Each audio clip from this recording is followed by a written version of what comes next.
آج ہمیں سب سے زیادہ اگر کسی چیز کی ضرورت ہے وہ ہے نماز. نماز کی بہت ضرورت.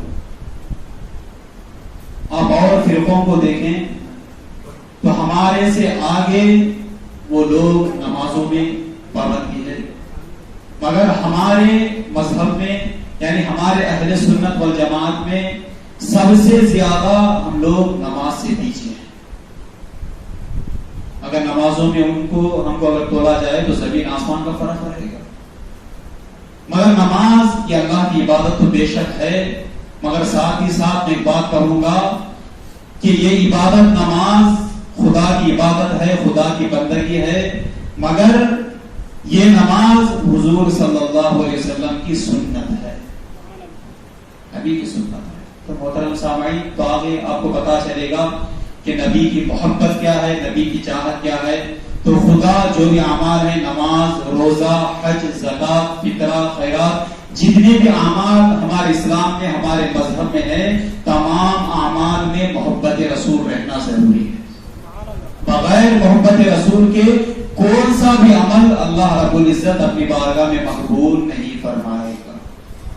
آگے آپ کو بتاؤں گا. تو سب سے پہلے آقا نامدار، مدینے کے تاجدار، دونوں عالم کے مختار، راحت العاشقین، مراد المشتاقین، دانائے سبل حق رسول، احمد مجتبی، محمد رسول اللہ صلی اللہ علیہ وسلم کی بارگاہ میں ایک مرتبہ بلند آواز سے درود شریف کا نذرانہ پیش کیجیے. پڑھیے اللہم صلی علی سیدنا شفیعنا حبیبنا نبینا مولانا محمد وبارک وسلم صلاۃ و سلام علیک یا رسول اللہ صلی اللہ علیہ وسلم. تو محترم حاضرین اکرام، تو جہاں بھی اگر محفل منعقد کی جائے تو جتنے بھی آپ حضرات بیٹھے ہیں تو ان تمام کے اوپر یہ لازم کر لو کہ اگر مقرر اگر بیان کریں اس میں جو بھی آپ کو اگر لفظ پسند آئے تو سبحان اللہ کہیں. سبحان اللہ. اس لیے کہ اس میں بہت سے فوائد ہیں. سب سے بڑا فائدہ یہ ہے ہمارے لیے کہ جو بھی شخص محفل میں بیٹھا ہو، اگر جو بھی مقرر کی بات پسند آ جائے تو ایک مرتبہ جو بھی سبحان اللہ کہے گا تو اللہ رب العزت جنت میں اس کے نامہ اعمال سے ایک درخت کاٹے. سبحان اللہ، سبحان اللہ، سبحان اللہ. اس سے بڑھ کر اور ہمیں فضیلت کیا ہونی چاہیے. جنت میں ایک درخت، اور جتنی مرتبہ سبحان اللہ کہیں گے، سبحان اللہ کہیں گے، اتنے درخت تمہارے نامہ اعمال سے جنت میں کاٹ دی جائیں گے. تو محترم سامعین نظام، آپ تمام حضرات بخوبی جانتے ہیں، امام صاحب بھی بہت مرتبہ بتائے ہوں گے کہ اسلام ایک ایسا مذہب ہے کہ دنیا میں تمام مذہبوں سے بھی زیادہ افضل ترین زینت بخش مذہب اسلام ہے. تو پاکیزہ اسلام ہے، اور ہمارا مذہب ایسا مذہب ہے کہ میں کیا بتاؤں کہ ہمارے مذہب میں ضروری ہے کہ محبت رسول، جس چیز میں محبت رسول آ جائے وہ قابل قبول رب کی بارگاہ میں ہو جاتا ہے. تو محترم سامعین، تو اللہ رب العزت قرآن میں فرماتا ہے ان الصلاۃ تنہی عن الفحشاء والمنکر. تو بے شک نماز برائیوں اور بے حیائیوں سے روکتی ہے. تو آج ہم بھی نماز پڑھ رہے ہیں، آپ بھی نماز پڑھ رہے ہیں، اور مذہب والے بھی نماز پڑھ رہے ہیں، چاہے تبلیغ والے ہو، اہل حدیث والے ہو، تمام لوگ نماز پڑھ رہے ہیں، مگر رب کی بارگاہ میں وہ کون سی نماز مقبول ہوگی؟ تو بس رب کی بارگاہ میں وہ نماز مقبول ہوگی جس نماز میں محبت رسول ہوگا. محبت رسول ہوگا. اگر محبت رسول اگر نہیں ہے تو وہ نماز آپ ہزاروں سجدے کر لو، تو کروڑوں رکوع کر لو اور کروڑوں سجود کر لو، آپ جتنے بھی اعمال کریں گے، جتنے بھی آپ نمازیں پڑھیں گے، رب کی بارگاہ میں اس وقت تک قابل قبول نہیں ہوگا جب تک کہ اس میں محبت رسول نہ ہوگا. میں آگے آپ کو بتاؤں گا کہ حضور علی نبی جنا علیہ الصلوۃ والسلام، تو آپ پورے قرآن میں چھان کر دیکھیں کہ 6600 سے پر 6 آیتیں موجود ہے. تو پورے قرآن میں آپ دیکھیں تو صرف نماز قائم کرنے کا حکم آیا ہے، صرف نماز قائم کرو، نماز قائم کرو. تو یعنی 80 پر 8 مقامات پر نماز کا حکم آیا ہے کہ نماز پڑھو، نماز قائم کرو، نماز قائم کرو. مگر پورے قرآن میں کہیں پر بھی آپ کو نماز کا طریقہ نہیں ملے گا. نماز کا طریقہ نہیں ہے. تو جب اللہ کے نبی صلی اللہ علیہ وسلم کی بارگاہ میں جب حضرت جبرائیل علیہ السلام نماز کا حکم لے کر آئے، فرمایا یا رسول اللہ صلی اللہ علیہ وسلم اب نماز کا حکم آ گیا ہے۔ اب اللہ کے نبی نے فرمایا کہ میرے صحابہ اب نماز کو قائم کرو، نماز پڑھو، نماز پڑھو۔ اب صحابہ نے پوچھا کہ یا رسول اللہ صلی اللہ علیہ وسلم نماز کا حکم تو آ گیا یا رسول اللہ، مگر قرآن میں نماز کا طریقہ نہیں آیا۔ آپ بتائیے کہ وہ لوگ جو کہتے ہیں کہ صرف خدا سے مانگنا، خدا سے مانگنا، خدا سے مانگنا، تو جب تک نہ لوگ آسرا اولیاء اللہ کا، جب تک نہ لوگ آسرا اولیاء اللہ کا تو سخت مشکل ہے پتہ ملنا رسول اللہ کا۔ جب تک نہ لوگ آسرا اولیاء اللہ کا تو سخت مشکل ہے پتہ ملنا رسول اللہ کا۔ حب محمد کامل ایمان ہو نہیں سکتا، حب محمد کامل ایمان ہو نہیں سکتا، صرف خدا کا ماننے والا مسلمان ہو نہیں سکتا۔ تو محترم سامعین نظام، تو نماز کا حکم تو آ گیا ہے، مگر نماز کا طریقہ یا رسول اللہ قرآن میں نہیں آیا۔ اور سرکار سے صحابہ نے سوال کیا تو اللہ کے نبی صلی اللہ علیہ وسلم نے کیا پیارا جواب دیا کہ میرے صحابہ قرآن میں اللہ رب العزت نے نماز کا حکم تو فرمایا ہے مگر طریقہ نہیں آیا۔ تو اللہ کے نبی نے فرمایا کہ جیسا جیسا آپ کا حبیب، آپ کا مصطفیٰ، آپ کا رسول نماز پڑھتا ہوا جائے گا، اسی طرح آپ بھی نماز پڑھو، رب اس کی بارگاہ میں تمہاری نمازوں کو قبول فرمائے۔ سبحان اللہ۔ تو دیکھیے، تو اللہ رب العزت چاہتا تو نماز کے حکم کے ساتھ ساتھ نماز کا طریقہ بھی قرآن میں لا سکتا تھا، نماز کا طریقہ بھی اتار سکتا تھا، مگر نہیں، نماز کا طریقہ اللہ رب العزت قرآن میں نہیں اتارا، اس لیے کہ میرے حبیب ہیں وہ جیسا بتائیں گے آپ ویسا نمازیں پڑھتے چلے جاؤ، تمہاری نمازیں میری بارگاہ میں مقبول ہو جائے گی۔ تو اس سے کیا پتا چلتا ہے کہ میں محبت بتا رہا ہوں کہ انسان کب کامیاب ہوگا۔ ہم یہ سمجھتے ہیں کہ دنیا میں اگر 10th پاس ہو جائے تو انسان کامیاب ہو گیا، تو کوئی ڈگری حاصل کر لے تو سمجھتا ہے کہ میں کامیاب ہو گیا ہوں، کوئی M.Com BA BEd، تو جو بھی کہ دنیا کا اصول کے ساتھ تو جو بھی یعنی دنیا میں تو جو بھی اصولات ہیں اگر ان سب اصولات کو اگر حاصل کر لیں، اگر دنیا کی دولت کو حاصل کرے تو انسان یہ سمجھتا ہے کہ میں کامیاب ہو چکا ہوں، مگر اصل میں مومنوں کامیابی وہ نہیں ہے۔ دنیا کی کامیابی دنیا کی حد تک رہے گی، کامیابی تو وہ ہے کہ وہ کامیابی دنیا میں بھی کام آئے، قبر میں بھی کام آئے اور میدان محشر میں بھی وہ کامیابی کام آئے۔ وہ کامیابی کس کے پاس اللہ رب العزت نے رکھا ہے؟ وہ کامیابی اللہ رب العزت نے حضور صلی اللہ علیہ وسلم کے پاس رکھا ہے کہ نبی کی محبت جس کے اندر آ جائے وہ دنیا میں بھی کامیاب ہو جاتا ہے اور قبر میں بھی کامیاب ہوگا اور میدان محشر میں بھی وہ شخص کامیاب ہو جائے گا۔ تو محترم حاضرین، تو دنیا میں سب سے زیادہ محبت کرنے والی ماں ہوتی ہے، سب سے زیادہ۔ آپ دیکھیں کہ دوست، احباب، اقارب، تو جتنے بھی خاندان والے آپ کے جتنے بھی دوست ہیں، چاہے ماں ہو، باپ ہو، بیٹی، بہن، آپ کے پورے خاندان والے ہو، تو ان کی محبت صرف دنیا تک کام آئے گی۔ تو جب آپ قبر میں چلے جاؤ تو آپ کے قبر میں نہ آپ کی ماں آئے گی، نہ آپ کی بہن آئے گی، نہ آپ کا باپ آئے گا، نہ آپ کے رشتے دار آئیں گے۔ تو وہ لوگ، وہ شخص اور وہ دوست، وہ احباب جو آپ کے ساتھ پھرتے تھے، کھاتے تھے، چلتے تھے، سوتے تھے، اڑتے تھے، مزے کرتے تھے، سب کرتے تھے، وہ دوست بھی تمہیں قبر میں کام نہیں آئے گا۔ تو قبر میں کام کون آئے گا؟ تو قبر میں کام آنے والی چیز محبت رسول ہے، محبت رسول ہے۔ تو جہاں پر ماں باپ کی محبت رک جاتی ہے، جہاں پر کہ دوست و احباب کی محبت رک جاتی ہے، وہاں سے مصطفیٰ کی محبت شروع ہو جاتی ہے۔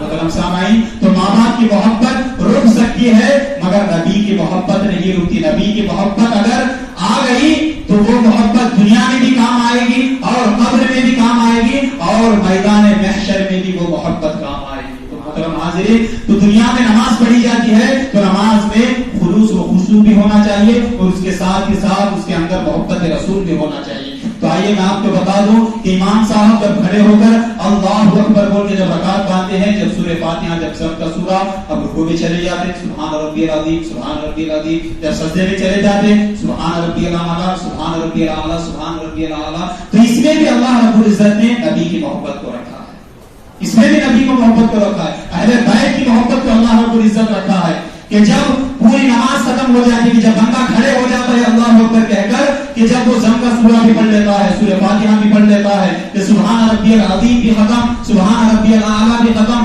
جب سلام پھیرنے کا وقت آتا ہے تو علماء کرام فرماتے ہیں کہ یہ تو رب کی عبادت ہے، یہ تو رب کی بندگی ہے، تو سلام کرنا ہے تو رب کو کرنا ہے۔ مگر علماء فرماتے ہیں کہ جب دنیا میں کوئی بھی شخص اگر بیٹھ جائے تو آخر میں دو سلام پھیرا جاتا ہے، السلام علیکم ورحمۃ اللہ، السلام علیکم ورحمۃ تو یہاں پر علماء فرماتے ہیں کہ آپ کو پتا ہے کہ سلام اصل میں کس کو کیا جاتا ہے؟ یہ تو اللہ کی عبادت ہے، یہ تو اللہ کی بندگی ہے، تو مگر اللہ رب العزت نے اس میں بھی عشق مصطفیٰ رکھا ہے، تو محمد مصطفیٰ صلی اللہ علیہ وسلم کی محبت رکھا ہے، اہل بیت کی محبت رکھا ہے کہ جب تک اہل بیت کی محبت نہ ہو، جب تک کہ بزرگان دین کی چاہت نہ ہو، جب تک آقا کریم صلی اللہ علیہ وسلم کی محبت نہ ہو، تمہاری نماز بھی قبول نہیں ہوگی۔ تو فرمایا گیا کہ نماز جب ختم ہو گئی تو جب آخر میں السلام علیکم ورحمۃ اللہ، السلام علیکم ورحمۃ اللہ کہا جاتا ہے تو علماء سے پوچھا گیا کہ یہ سلام کس کو کرتے ہیں؟ کہ آخر میں سلام جب نماز پوری ہوگی، اللہ کی بندگی ہے، اللہ کی عبادت ہے، تو آخر میں سلام کس کو کیا جاتا ہے؟ تو فرمایا جاتا ہے کہ پہلا سلام کیا جاتا ہے تو یہ مصطفیٰ کو کیا جاتا ہے، پہلا سلام مصطفیٰ کو کیا جاتا ہے۔ پھر پوچھا گیا کہ پہلا سلام تو مصطفیٰ کو کیا گیا، مگر دوسرا سلام کس کو کیا گیا ہے؟ فرمایا جاتا ہے کہ پہلا سلام مصطفیٰ کو کیا جاتا ہے، دوسرا سلام اہل مصطفیٰ کو کیا جاتا ہے، اہل بیت کو کیا جاتا ہے، حضور کے گھرانے والوں کو کیا جاتا ہے۔ محترم سامعین، تو نماز میں بھی اللہ رب العزت نے اہل بیت اور صحابہ اور نبی کریم صلی اللہ علیہ وسلم کی محبت کو رکھا ہے کہ جب تک کہ نبی کی محبت نہ ہو نماز میں، اس کی نماز بھی رب کی بارگاہ میں مقبول نہیں ہوتی۔ کامیابی اس وقت انسان ہوتا ہے جب اس کے اندر آقا کریم صلی اللہ علیہ وسلم کی محبت آ جاتی ہے۔ تو محترم سامعین، تو آپ حضرات بخوبی بارہا ان واقعات کا مطالعہ کیا ہوگا اور علماء کرام سے آپ نے سنا ہوگا کہ جب حضور صلی اللہ علیہ وسلم شب معراج ہو گئے تو بتائے ہوں گے کہ ہر عبادت، حج، زکات اور دوسرے جتنے بھی اعمال ہیں، اللہ رب العزت نے جبرائیل کے ذریعے دے کر بھیجا، جبرائیل کے ذریعے دے کر بھیجا، زکات لو، حج لو۔ تو مگر نماز ایک ایسی عظیم عبادت ہے کہ اللہ رب العزت نے جبرائیل کے ذریعے دے کر نہیں بھیجا، تو بلکہ اللہ رب العزت نے خود مصطفیٰ کو اپنے پاس بلا کر عطا کیا ہے، سبحان اللہ، اپنے پاس بلا کر عطا کیا ہے۔ آپ نے بارہا اس واقعے کو سنا ہوگا کہ جب اللہ کے نبی صلی اللہ علیہ وسلم شب معراج کو تشریف لے گئے تو اللہ رب العزت نے حضور صلی اللہ علیہ وسلم کو 50 نمازوں کا تحفہ عطا کیا۔ اب غور کیجئے، اگر اللہ چاہتا تو جبرائیل کے ذریعے ہی نماز کو بھی دے کر بھیج سکتا تھا، مگر رب نے حضور کو بلا کر اور وہ بھی معراج میں بلا کر نماز کو کیوں عطا کیا ہے، نماز کو کیوں دیا؟ تو جب حضور صلی اللہ علیہ وسلم معراج میں گئے تو اللہ رب العزت نے 50 نمازوں کا تحفہ حضور صلی اللہ علیہ وسلم کو عنایت فرمایا اور دے کر بولا کہ یا رسول اللہ صلی اللہ علیہ وسلم کہ اگر آپ کا امتی تو صدق دل سے یہ 50 نمازیں اگر پڑھ لے گا تو یقیناً وہ کامیاب ہو جائے گا، وہ دنیا میں بھی کامیاب اور قبر میں بھی کامیاب اور میدان محشر میں بھی کامیابی حاصل کر لے گا۔ اب 50 نمازیں اللہ رب العزت نے حضور صلی اللہ علیہ وسلم کو عطا کیا۔ اب حضور لے لیے اور لینے کے بعد آئے تو حضرت موسیٰ علیہ السلام کی ملاقات حضور سے ہوئی تو حضرت موسیٰ علیہ السلام نے فرمایا کہ یا رسول اللہ آپ کا امتی یہ 50 نمازیں پڑھ نہیں سکے گا۔ تو دیکھیے کہ آج ہمارا ماحول یہ ہے تو 50 دور کے بعد 5 نمازیں بھی ہم لوگ کہاں پڑھ نہیں پڑھ رہے، 5 چھوڑو ایک بھی کام پڑھ رہے۔ ایسے ایسے لوگ بھی یہاں پر موجود ہیں، میں یہاں کی بات نہیں کروں، حج کی بات کر رہا ہوں، ایسے ایسے لوگ بھی یہاں پر موجود ہیں کہ وہ جمعہ میں 1 مرتبہ حاضر ہوتے ہیں، اور ایسے لوگ بھی ہیں کہ مہینے میں 1 مرتبہ، کچھ لوگ ایسے بھی ہیں کہ سال میں 1 مرتبہ عیدگاہ میں ملتے ہیں۔ اب ان کو پوچھو جاؤ کہ آپ نماز کو آؤ، نماز کو آؤ، نماز کو، میں پاگنے ہے، منہا لینے کا ہے، میں دھونے کا ہے، وہ کرنے کا ہے، یہ کرنے کا ہے، یہ بہانے لگا کر نماز کو چھوڑ دیتے ہیں۔ مگر یاد رکھو کہ نماز پڑھے، نماز کو نہ چھوڑے، کہ نماز حضور صلی اللہ علیہ وسلم فرماتے ہیں کہ نماز میری آنکھوں کی ٹھنڈک ہے، سبحان اللہ، حضور نے فرمایا کہ نماز میری آنکھوں کی ٹھنڈک ہے۔ تو پھر اللہ کے نبی نے فرمایا کہ الصلاۃ معراج المومنین، کہ نماز مومنین کی معراج ہے۔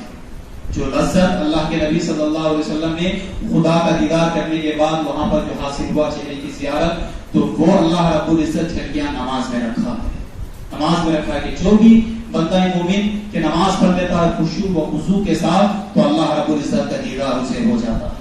نماز پڑھنا گویا کسی اور سے بات کرنا نہیں ہے، نماز پڑھنا ڈائریکٹ خدا سے بات کرنے کے برابر ہے۔ تو ایسا عظیم تحفہ اللہ رب العزت نے حضور کو عطا کیا اور حضرت موسیٰ علیہ السلام کی ملاقات میں فرمایا یا رسول اللہ آپ کی امت 50 نمازیں پڑھ نہیں سکتی ہے رسول اللہ۔ اور حضور گئے پھر تو 5 نمازیں کم کریں، اب 40 پر 5 کی، تو پھر موسیٰ کے لیے. تو اسی طرح کتنے بار 9 مرتبہ حضرت موسیٰ علیہ السلام نے اللہ کے نبی سے ملاقات کی. بار بار یہی کہتے رہے کہ یا رسول اللہ آپ کی امت 5 نمازیں 50 نمازیں پڑھ نہیں سکتی. 40 پر 5 کو ہے, 40 پر 5 بھی پڑھ نہیں سکتی. 40 بھی نہیں, اس پر 5 بھی نہیں, 30 بھی نہیں, 25 بھی نہیں, تو 20 بھی نہیں. تو آخر میں کہا کہ 15 تو 15 بھی آپ کی امت پڑھ نہیں سکتی یا رسول اللہ. 10 تو 10 بھی پڑھ نہیں سکتی. 40 پر 5 کم ہو گئے تو 9 مرتبہ حضور صلی اللہ علیہ وسلم خدا کا دیدار کیے اور خدا کے پاس گئے, کم کرا لیتے گئے, آتے گئے 9 مرتبہ جب گزر گئے تو آخر میں پھر حضرت موسیٰ علیہ السلام نے فرمایا کہ یا رسول اللہ آپ کی امت یہ 5 نمازیں بھی پڑھ نہیں سکتی. یہ 5 نمازیں بھی پڑھ نہیں سکتی. دیکھیے کہ نبی کا معنی ہی ہے کہ علم غیب جاننے والا. تو حضرت موسیٰ نے فرمایا کہ یا رسول اللہ آپ کی امت یہ 5 نمازیں بھی پڑھ نہیں سکتی. اب حضور صلی اللہ علیہ وسلم فرماتے ہیں کہ اے موسیٰ اب مجھے خدا کے پاس جانے کے لیے حیا آتی ہے, یہ شرم آتی کہ میں نے نہیں جاؤں گا, کہ 5 نمازیں لے کر آؤں گا. اب اور فرمائیے کہ رب نے اللہ کے نبی صلی اللہ علیہ وسلم کو 50 نمازیں عطا کیا تھا, تو 5 سے 40 پر 5 کر گئے اور 5 کو آ گئے. تو غائب سے آواز آتی ہے یا رسول اللہ اے میرے محبوب آپ غمگین ہونے کی ضرورت نہیں ہے. اگر آپ کا امتی اگر صدق دل سے یہ 5 نمازیں بھی اگر روزانہ اگر پڑھ لے گی تو میں 50 نمازوں کا ثواب عطا کروں گا. سبحان اللہ. کیا فرمایا یا رسول اللہ اے میرے حبیب اگر آپ کا امتی اگر صدق دل سے اگر 5 نمازیں اگر پڑھ لے گا تو میں نمازوں کی تعداد میں نے 40 پر 5 رکعتیں تو کم کر دی مگر ثواب میں نے کمی نہیں کی ہے. ثواب نہیں کرنا. اگر آپ کو امتی 5 نمازیں اگر پڑھ لے گا تو میں برابر اسے 50 نمازوں کا ثواب عطا فرماؤں گا.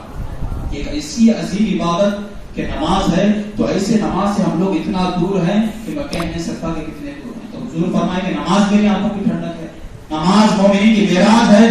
تو اللہ کے نبی صلی اللہ علیہ وسلم نے بار بار فرمایا تو ہم لوگوں کو نماز سے اتنے پیچھے ہیں کہ اللہ اکبر میں کیا کہوں کہ ہر جگہ یہ معاملہ. نماز کو بلاؤ تو نہیں پاک میں ہے, نماز کو بلاؤ اور پاک میں ہے. شام کو آتی, صبح آتی, دوپہر میں آتی, جمعہ میں آتی, جمعہ میں 1 مرتبہ آتی. ایسے بہانے لگاتے ہیں, ایسے بہانے مت لگاؤ. اس لیے کہ نماز حضور صلی اللہ علیہ وسلم کی سنت ہے. یاد رکھو کہ انسان اس وقت کامیاب ہوگا, یہ بات میرے اپنے ذہن میں رکھیے, انسان اس وقت کامیاب ہوگا جب نبی کی سنت اور صحابہ کا عقیدہ اور بزرگان دین کا نقش قدم اس کے پاس ہو. سبحان اللہ. ایک نبی کی سنت ضروری لازم, اب دوسری صحابہ کرام کا عقیدہ جیسا صحابہ کا عقیدہ تھا اسی طرح ہمارا عقیدہ بھی ہونا چاہیے کہ نبی کی سنت بھی آ گئی اور صحابہ کا عقیدہ اور بزرگان دین کا نقش قدم بھی ہمیں ہونا چاہیے. یہ 3 چیزیں اگر ہمارے اندر آ جائیں تو سمجھ جاؤ کہ ہم دنیا میں بھی کامیاب ہو گئے اور آخرت میں بھی کامیاب ہو گئے. حضور سے محبت کرو تو جو بھی آپ اعمال کرو, چاہے کسی کو 5 روپیہ خیرات بھی کرو تو نبی کی محبت سے آپ خیرات کرو, صحابہ کے عقیدے سے کرو اور بزرگان دین کے نقش قدم سے کرو. تو جب آپ ایسا کرتے ہوئے چلے جاؤ گے تو یقیناً آپ ہر جگہ کامیاب ہوتے ہوئے نظر آؤ گے. تو محترم سامعین نظام, تو آج ہمارے اوپر بس یہی کارن کیا جا رہا ہے کہ نبی پر درود نہیں پڑھنا, نبی کے اوپر سلام نہیں پڑھنا. تو لوگ جو کہتے ہیں یہ نہیں کرنا وہ نہیں کرنا, تو یہ سب کچھ جھوٹ ہے, یہ سب کچھ یہ ہے وہ ہے, شرک ہے, بدعت ہے. تو ان لوگوں سے میں بس ایک ہی بات کہنا چاہتا ہوں کہ حضور صلی اللہ علیہ وسلم تو اللہ کے نبی ہیں, تو ان کے بعد صحابہ ہیں. ابھی صاحب بول رہے تھے کہ ہم لوگوں کو بس اتنا بھی علم نہیں ہے کہ صحابہ کتنے تھے, فرشتے کتنے تھے, اور ہمیں اتنا بھی علم نہیں ہے کہ قرآن کے پارے کتنے ہیں, ہمیں تب نہیں معلوم. اس میں پوچھا جائے قرآن کے کتنے پارے ہیں, میں بولتا 25, کوئی بولتا 20. میں یہ نہیں پوچھا قرآن میں کتنے پارے ہیں, انہیں بولا 18 پارے. تعجب ہو گیا.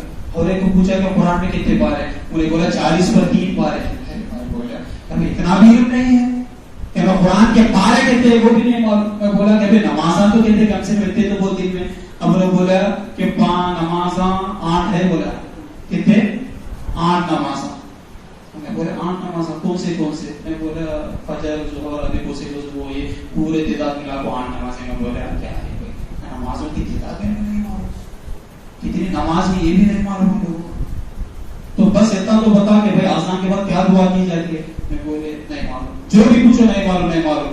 تو محترم حاضرین, تو یاد رکھیں کہ ہمیں آج ضروری ہے تو دینی علم ہمیں ضروری ہے. دنیا کا علم آپ کتنا بھی حاصل کر لو وہ دنیا کے حد تک وہ علم ہے کہ ہمیں کام آنے والا علم اگر کوئی ہے تو دینی علم ہے. نماز ایک فرض نہیں ہے. آپ علماء سے پوچھ سکتے ہیں, اب کسی اور سے آپ پوچھ سکتے ہیں کہ جیسے ہمارے اوپر نماز فرض ہے تو اسی طرح ہمارے اوپر دین علم سیکھنا بھی ضروری ہے. حضور صلی اللہ علیہ وسلم فرماتے ہیں کہ خیرکم من تعلم القرآن وعلمہ, تم میں سے بہترین شخص وہ ہے جو خود بھی قرآن پڑھے اور دوسروں کو بھی اس کی تعلیم دے. تو محترم سامعین نظام, تو آئیے کہ حضور صلی اللہ علیہ وسلم کی محبت میں جو نماز پڑھی جاتی ہے وہی نماز رب کی بارگاہ میں قابل قبول ہوتی ہے. تو حضور صلی اللہ علیہ وسلم تو ایک مرتبہ حضرت عائشہ صدیقہ رضی اللہ تعالیٰ عنہ تو فرماتی ہے کہ جب حضور صلی اللہ علیہ وسلم ہمارے درمیان کے بیٹھے رہتے تو جس وقت حضرت بلال اذان دیتے تو نبی اٹھ کر اس طرح چلے جاتے کہ گویا ہمارے سے نبی کو کچھ تعلق ہی نہیں تھا, تو اس طرح اٹھ کر چلے جاتے تھے. اس کا مطلب کیا ہے کہ جب اذان کہی جائے تو فوراً مسجد کو جایا کریں, فوراً جا کر نماز پڑھا کریں. تو اذان ہوتے ہی آپ کی تجارت بھی بند کر دو. تو آپ گھر میں ٹی وی دیکھ رہے ہیں تو اذان ہو گئی تو ٹی وی کو بند کر دو. تمہارا ہم لوگ نے تو اگر وہاں پر اذان ہو رہی ہے تو یہاں پر سائلنٹ پر کو ٹی وی دیکھتے رہتے. وہ باتوں سے دیکھنا کیا, سائلنٹ رکھنے کا جو بھی گناہ جزا ہوتے ہیں. تمہارا یاد رکھیں کہ جو بھی شخص آزان ہوتے وقت اگر ٹی وی دیکھے گا, کچھ بات کرے گا, کچھ کام کرے گا تو مرتے وقت اس سے زبان پر کلمہ طیبہ جاری نہیں ہوگا, کلمہ طیبہ باہر نہیں جاری نہیں ہوگا. آپ جتنے بھی اعمال کر لو آزان کی قدر کرنا چاہیے. تو حضور صلی اللہ علیہ وسلم کس طرح نمازیں پڑھا کرتے تھے. آپ تھوڑا مطالعہ کیجئے کہ حضرت فاطمہ الزہرا خاتون جنت, تو جن کو حضور صلی اللہ علیہ وسلم کی بیٹی کہا جاتا ہے, کہ جن کو حسنین کریمین کی ماں کہا جاتا ہے, جن کو حضرت امام علی مقام کی بیوی کہا جاتا ہے, کہ حضرت فاطمہ جب عشاء کے وقت جب سر سجدے میں رکھتی تھی تو صبح کے اذان ہوتے وقت سر کو سجدے سے اٹھایا کرتی تھی. عشاء کے بعد سر سجدے میں رکھتی تھی تو صرف سبحان ربی الاعلی, سبحان ربی الاعلی, سبحان ربی الاعلی, سبحان ربی الاعلی. جب صبح کی اذان ہوتی تو اس وقت سر کو سجدے سے اٹھاتی تھی. اتنا ہی نہیں کہ روایت میں لکھا ہوا ہے کہ حضرت فاطمہ صبح کے اذان ہوتے وقت سر کو سجدے سے اٹھا کر رب سے کہتی تھی کہ یا پروردگار, تو نے رات اتنی چھوٹی بنائی ہے کہ تیرے حبیب کی بیٹی دل کھول کر سجدہ بھی نہ کر سکتی. اللہ اکبر. دیکھیں, مطالعہ کیجیے کہ وہ کیا عبادت تھی, وہ کیا ذکر تھا خدا کا, وہ کیا اللہ کی بندگی تھی, وہ کیا سجدہ تھا کہ عشاء کے بعد سر سجدے میں رکھنا اور صبح کی نماز کے بعد اٹھانا, صبح کے اذان ہوتے وقت اٹھانا, رب سے کہنا کہ پروردگار تو نے رات اتنی چھوٹی بنائی ہے کہ تیری فاطمہ کی دل کھول کر بھی سجدہ نہ کر سکتی. محترم سامعین, غور کیجئے کہ ان کی عبادتیں کیا تھی, صحابہ کی عبادتیں کیا تھی, بزرگان دین کی عبادتیں کیا تھی. آپ دیکھ سکتے ہیں کہ پوری دنیا میں آپ کو جتنے بھی اولیاء اللہ کے مزارات آپ کو نظر آئیں گے, چاہے وہ خواجہ غریب نواز ہو, چاہے بندہ نواز ہو, چاہے بابا فرید گنج شکر ہو, چاہے نظام الدین اولیاء ہو, چاہے گلتگل کے مستان علی رحمت اللہ علیہ ہو, آپ کو جہاں پر بھی کوئی بھی اگر ولی کا مزار اگر آپ کو نظر آئے گا تو بازو میں آپ ایک مسجد بھی نظر آئے گی, ایک مسجد بھی نظر آئے گی. تو مطلب اس کا مطلب کیا ہے, اسلام مسجد کے سامنے جس ولی کی مزار ہے وہ ولی نمازی تھے, بے نمازی نہیں تھے, نمازی تھے. وہ لوگ بھی اللہ کی بندگی کیے, وہ لوگ بھی عبادت کیے, ذکر و اذکار کیے, صلاۃ الحاجہ, صلاۃ التسبیح, تہجد کی نماز, اللہ رب العزت کے ہر احکام پر وہ لوگ عمل کیے, جب جا کر ان کو وہ مرتبہ ملا. اور ہم لوگ آج ہیں کہ نماز سے بہت دور ہیں. بس میں یہی پیغام آپ حضرات کو دینا چاہتا ہوں کہ نماز پڑھو, نماز پڑھو, نماز پڑھو. تو نماز میں محبت رسول رکھنا ضروری ہے. نبی کی محبت آپ کی نہیں ہے اگر نماز میں بھی, تو آپ کے نماز کو بھی اللہ رب العزت آپ کے منہ پر مار دے گا. روایت میں لکھا ہوا ہے کہ جس کے دل میں اہل بیت کی محبت نہیں, جس کے دل میں اہل بیت اور حسنین کریمین کی محبت نہیں, اللہ رب العزت اسے ہرگز جنت میں داخل نہیں کرے گا. اللہ قیامت کی بات, جس کے دل میں اہل بیت کی محبت نہیں, حسنین کریمین کی محبت نہیں, تو اللہ رب العزت کی بارگاہ میں کہ نہ اس کی عبادات قبول ہوں گے, نہ اللہ رب العزت اسے جنت میں داخل فرما دے گا. جب قیامت ہوگی تو قیامت کے دن ہر شخص خدا کے پاس آئے گا, ادھر حضور بیٹھے ہوں گے, ادھر خدا ہوگا, تو جس کے دل میں اہل بیت کی محبت ہوگی اسے ہی اللہ رب العزت جنت میں داخل کرتا ہوا جائے گا, جنت میں داخل کرتا ہوا جائے گا. تو روایت میں لکھا ہوا ہے کہ آخر میں ایک شخص آئے گا, ایک آدمی آئے گا کہ جس کے دل میں اہل بیت کی محبت نہیں ہوگی, جس کے دل میں اہل بیت کی محبت نہیں ہوگی. اہل بیت کی چاہت نہیں ہوگی، حضور صلی اللہ علیہ وسلم کے گھرانے والوں کی محبت نہیں ہوگی، وہ شخص آئے گا تو رب پوچھے گا کہ بندے کیوں آیا ہے؟ وہ کہتا ہے کہ پروردگار میں نے 100 عمرے کیے ہیں، 10 حج کیے ہیں، اتنے اعمال کیے ہیں، اتنے سجدے کیے ہیں، اتنے رکوع کیے ہیں، اتنا زکات دیا ہے، اتنے خیرات کیا ہے، اتنی نمازیں میں نے پڑھی ہے۔ اب خدا پوچھے گا کہ تو کیا چاہتا ہے؟ تو بندہ کہے کہ کیا پروردگار تو مجھے جنت عطا کر دے، تو مجھے جنت میں داخل کر دے، تو مجھے جنت دے دے۔ رب فرمائے گا کہ اے بندے کیا تجھے نہیں معلوم کہ جس کے دل میں کہ اہل بیت کی محبت نہیں ہوگی اسے جنت کی خوشبو بھی نہیں دی جائے گی، اسے جنت کی خوشبو بھی نہیں دی جائے گی۔ یہ اعمال لے کر میں کیا کروں گا؟ تیرے 100 عمرے ہوں گے، 10 حج ہوں گے، اتنے سجدے ہوں گے، اتنے نمازیں ہوں گے، اتنے زکات، اتنے خیرات سب ہوں گے، مگر اہل بیت کی محبت جس کے دل میں نہیں ہوگی سب اعمال کو جہنم میں ڈال دیے جائیں گے، تجھے بھی جہنم میں ڈھکیل دیا جائے گا۔ اور کیجئے کہ اہل بیت کی محبت ہمیں ضروری ہے۔ محترم سامنے تو حضرت امام زین العابدین کے پاس کچھ لوگ آئے، عرض کرنے لگے کہ حضور کہ ہر فرقہ یہ کہتا ہے کہ ہم جنت میں جائیں گے، ہم جنت میں جائیں گے، ہم جنت میں جائیں گے، اور کہیے آخر صحیح کون سا فرقہ جنت میں جائے گا؟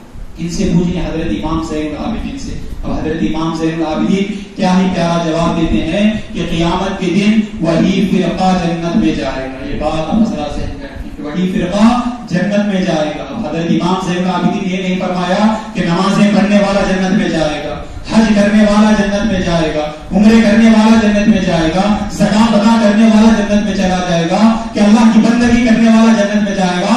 حضرت امام زین العابدین نے کوئی وہ عمل نہیں کہا کہ آخر میں کہا حضرت امام زین العابدین نے کہ قیامت کے دن وہی فرقہ جنت میں جائے گا جو دنیا میں نبی پر زیادہ سے زیادہ درود پاک پڑھتا ہوگا۔ حضرت امام زین العابدین نے فرمایا کہ نمازی نہیں، حج کرنے والا نہیں، عمرہ کرنے والا، دنیا میں جو عاشق رسول، جو نبی پر، جو میرے آقا پر زیادہ سے زیادہ درود پاک پڑھے گا وہی فرقہ قیامت کے دن جنت میں داخل ہوگا۔ محترم سامعین تو آپ پوچھیں گے کہ کیسا؟ اب میں یہ کہوں گا کہ اہل بیت سے چاہت رکھنا، ان سے محبت رکھنا یہ بھی ایک عبادت ہے، یہ بھی عبادت کا ثواب ہے۔ تو کیوں؟ تو حضرت عائشہ صدیقہ رضی اللہ تعالی عنہا تو گھر میں بیٹھی ہوئی ہے، تو ساتھ میں حضرت ابوبکر صدیق رضی اللہ تعالی عنہ بھی بیٹھے ہوئے ہیں۔ تو حضرت عائشہ صدیقہ پوچھے کہ ابا جان میں آپ سے سوال کرنا چاہتی ہوں۔ حضرت ابوبکر صدیق نے بیٹی پوچھا کہ یا ابت، اے ابا جان، کہ جب بھی حضور صلی اللہ علیہ وسلم مجلس میں بیٹھے ہوں، آپ ارد گرد بیٹھے ہوں، تو جب بھی باہر سے حضرت علی اندر تشریف لائیں گے تو آپ حضرت علی کا چہرہ کیوں تکتے ہیں؟ یعنی پلٹ کر حضرت علی کے چہرے کو کیوں دیکھتے ہیں؟ اس کا مقصد کیا ہے؟ یہ کیا ہے؟ کہ کون پوچھیں؟ حضرت عائشہ ان کے ابا حضرت ابوبکر صدیق سے پوچھیں۔ اب دیکھو حضرت ابوبکر صدیق کیا پیارا جواب دیتے ہیں۔ اے بیٹی کہ میں نے خود حضور صلی اللہ علیہ وسلم کی زبان سے سنا ہے کہ آقا کائنات صلی اللہ علیہ وسلم نے فرمایا کہ اے میرے صحابہ، اے ابوبکر صدیق، کہ اگر کہ کوئی مجلس میں اگر کوئی بھی اگر صحابی بیٹھا ہو، اگر باہر سے اگر علی اندر تشریف لائے تو علی کا چہرہ دیکھ لیا کرو۔ پوچھا کہ آقا کیا ہے؟ تو اللہ کے نبی نے فرمایا کہ جو بھی علی کا چہرہ تک لے گا اللہ رب العزت اسے عبادت کا ثواب عطا فرمائے گا۔ سبحان اللہ، وہ بھی اہل بیت ہیں، حضرت علی امام علی مقام ہے اور حضور صلی اللہ علیہ وسلم کے داماد پیغمبر ہیں۔ فرمایا کہ جو بھی علی کا چہرہ دیکھ لے گا اللہ رب العزت اسے عبادت کا ثواب عطا فرمائے گا۔ ایک روایت، تو دوسری روایت میں محبت بتا رہا ہوں کہ اہل بیت کی محبت کیا ہوتی ہے، اہل بیت کی محبت کیا ہے۔ تو آقا کائنات صلی اللہ علیہ وسلم نے فرمایا کہ علی کا چہرہ دیکھنا بھی عبادت ہے۔ اب کچھ صحابہ نے پوچھا کہ رسول اللہ صلی اللہ علیہ وسلم اگر علی کا چہرہ دیکھ نہ سکیں، اگر علی دور جا رہے ہو تو ان کے لیے کیا ہے؟ آقا کائنات صلی اللہ علیہ وسلم نے فرمایا کہ میرے صحابہ اگر کہیں مجلس میں آپ بیٹھے ہو علی کا چہرہ دیکھ لیا کرو، علی کا چہرہ دیکھنا عبادت ہے۔ اگر علی دور جا رہے ہو تو علی کا پشت دیکھنا بھی عبادت ہے۔ حضرت علی کا پیٹھ دیکھنا بھی عبادت ہے۔ تو پھر دو روایت، اب تیسری روایت سنو۔ تو حضرت عائشہ صدیقہ رضی اللہ عنہا سے روایت ہے کہ آقا کائنات صلی اللہ علیہ وسلم نے خود فرمایا کہ اگر مجلس میں بیٹھے ہوں تو اگر حضرت علی اگر اندر تشریف لائے تو علی کا چہرہ دیکھ لیا کرو، تو علی کا چہرہ دیکھنا عبادت، مگر علی دور جا رہے ہو تو علی کا پشت دیکھنا بھی عبادت ہے. مگر اس زمانے میں علی تو موجود نہیں ہے. 1400 سال پہلے تھے جو چہرہ دیکھ نہیں سکتے تھے, وہ پشت کو دیکھ سکتے تھے, وہ حضرت علی کے پیٹھ کو دیکھتے تھے. مگر اس زمانے میں علی موجود نہیں ہے. ان کے لیے کیا ہے؟ تو ان کے لیے بھی حضور صلی اللہ علیہ وسلم نے فرمایا کہ جس زمانے میں حضرت علی موجود تھے, صحابہ کے زمانے میں, اللہ کے نبی نے فرمایا کہ علی اگر مجلس میں تشریف لائے تو علی کا چہرہ دیکھ لیا کرو, عبادت ہے. اگر علی کہیں دور جا رہے ہو تو علی کا پشت دیکھنا بھی عبادت ہے. جس زمانے میں, چاہے اس زمانے میں علی تو موجود نہیں ہے, بیٹھ کر تھوڑی دیر جو بھی یا علی کہے گا اسے بھی اللہ رب العزت عبادت کا ثواب ہے. ایسا مقام اہل بیت سے محبت کرنے سے اللہ رب العزت اسے عطا فرماتا ہے. علی کا چہرہ دیکھنا بھی عبادت, اور ساتھ ہی ساتھ علی کے پیٹھ دیکھنا بھی عبادت. اور آخر میں فرما دیا کہ جس زمانے میں علی موجود نہ ہو, اس زمانے میں علی موجود نہیں ہے, تھوڑی دیر بیٹھ کر یا علی کہنا یہ بھی عبادت میں شمار ہو جاتا ہے. اسی بھی اللہ رب العزت عبادت کا ثواب عطا فرماتا ہے. تو محترم سامعین اسلام, تو ان الصلاۃ تنہی عن الفحشاء والمنکر, تو بے شک نماز برائیاں اور بے حیائیوں سے روکتی ہے. تو نماز میں بھی اہل بیت کی محبت ہونا ضروری ہے. اہل بیت کی محبت جس اعمال میں نہ ہو وہ عمل اللہ کی بارگاہ میں ہرگز مقبول نہیں ہوگا. تو اس لیے کہ آپ حضرات سے یہی گزارش کی جاتی ہے کہ نماز پڑھو, اہل بیت سے محبت رکھو, اور اہل بیت کے گھرانے سے محبت رکھو.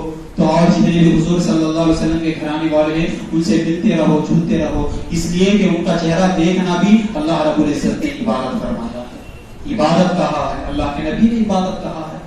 کیا اہل بیت سے محبت کرنا چاہیے؟ کچھ ایسے لوگ بھی موجود ہیں کہ اہل بیت سے بغض رکھیں. یاد رکھیں کہ جو بھی اہل بیت سے بغض رکھیں گے تو جنت کی دور کی بات ہے کہ جنت کی خوشبو بھی اسے حاصل نہیں ہوگی. جنت کی خوشبو بھی اللہ رب العزت نہیں دے گا. آپ نے بارہا یہ واقعہ سنا ہوگا کہ شیطان ہے تو شیطان اتنے سجدے کیا کہ پورے زمین کا اتنا حصہ بھی باقی نہیں ہے کہ جہاں پر وہ سجدہ نہیں کیا. آخر میں کیا ہوا؟